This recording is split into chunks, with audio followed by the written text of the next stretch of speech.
removing this popcorn ceiling.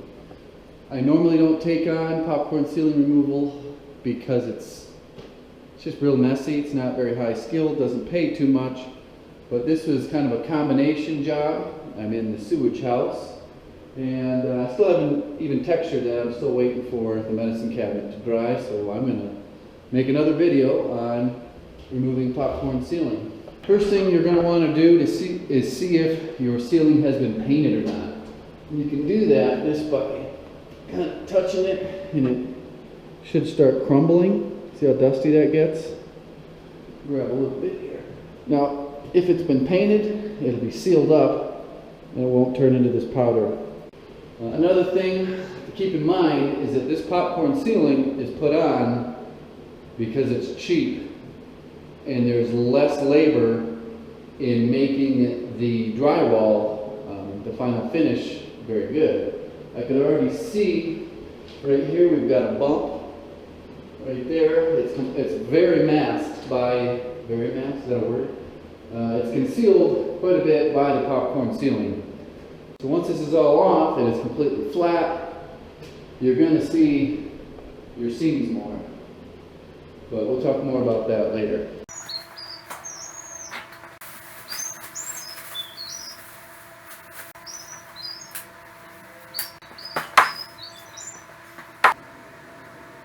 And as you go along, you'll find a rhythm of how much water you actually need and how long it takes.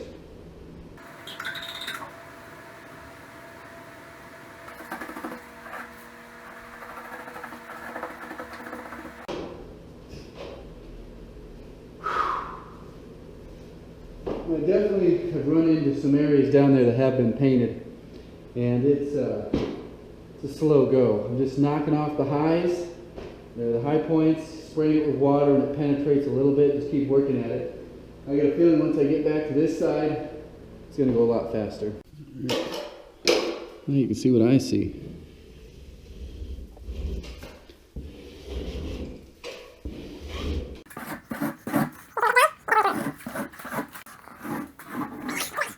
Alright, I'm kicking things up a notch. Adjusted my nozzle. It was just taking way too long. I needed to get more water on the ceiling. So I got this sucker like a hose. And it's working great. Like I said, I don't do this too often because it's just a giant mess.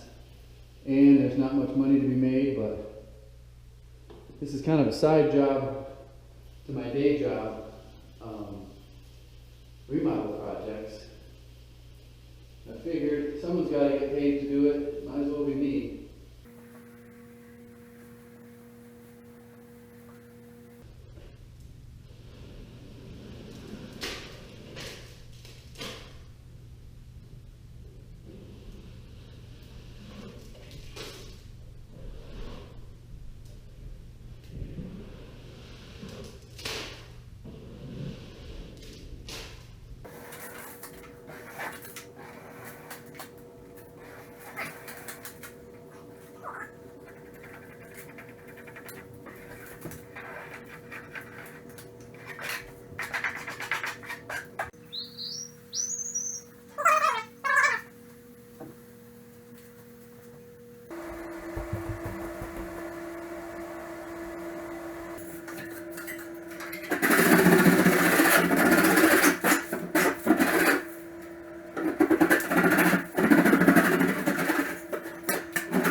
So I'm just getting started on dressing up the ceiling.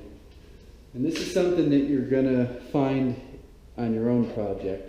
There's a big difference between single family and multifamily.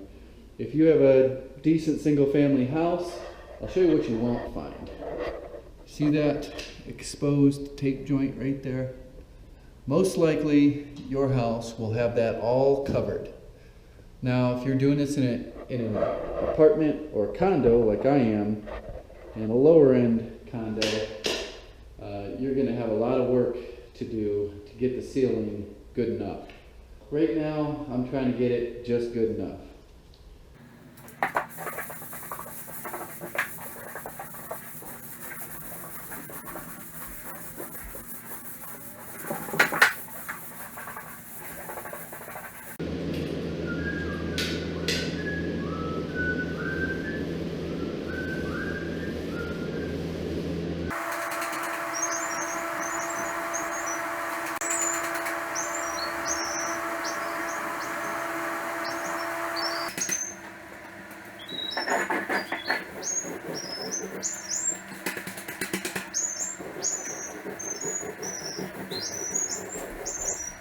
Alright, let's see what we're working with. An absolute catastrophe. I'm going to have my work cut out for me tomorrow. Filling in all these nail holes. Where's another bad example? You can see right in here all these joint compound lines. It's not terrible. You can totally see the tape lines up there. This room isn't nearly as bad. There's just a few visible nail holes. So, working on getting this texture from the previous video dried up, but you've probably already seen that. If you haven't, you should go watch it.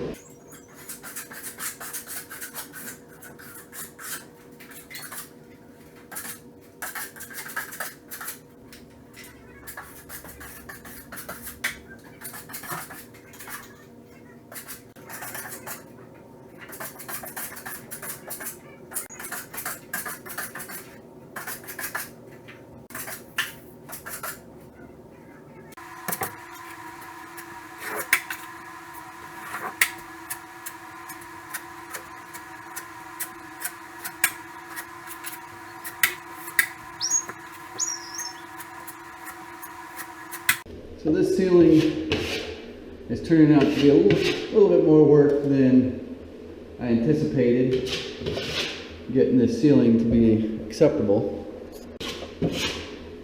Not sure if you can see this area here, but this is a repair done a long time ago. This is also an area that was painted and made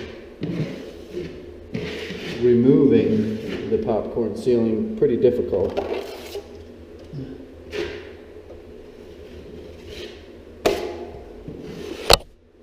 Oops.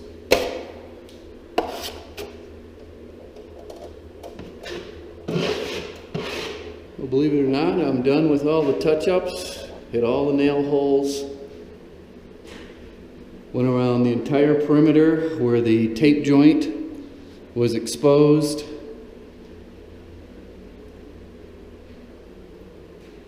And it only took about an hour and a half to do the whole condo. You can see up here. You see across there.